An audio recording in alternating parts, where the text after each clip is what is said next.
तर या प्रकरणात अजून काय नवीन अपडेट आलेत आढावा घेऊया टॉप 9 बातम्यांमधून।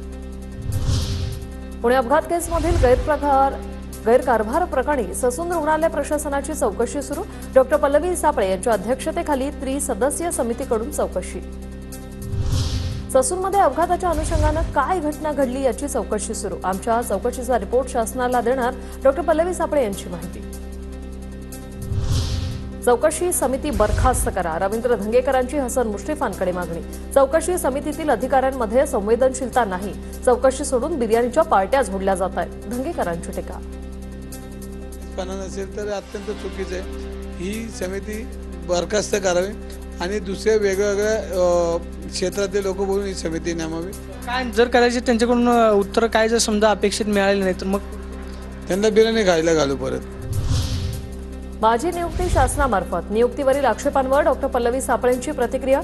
ससूनमधील ब्लड रिपोर्ट फेरफार प्रकरणाची चौकशी करून अहवाल सादर करू, सापळेंची माहिती। डॉक्टर अजय तावरे आणि विशाल अग्रवालमध्ये 14 फोन कॉल्स झाल्याचं समोर। ब्लड रिपोर्ट मॅनेज करण्यासाठी विशाल अग्रवालचे तावरेला फोन।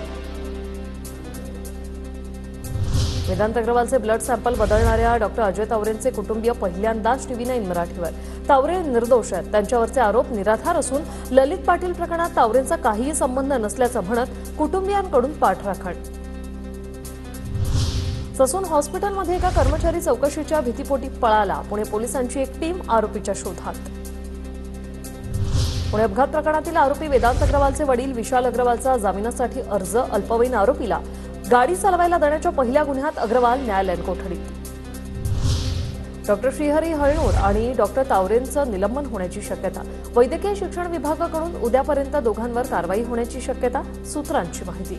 तर आरोपी डॉक्टर श्रीहरी हळनूरची प्रकृती बिघडली।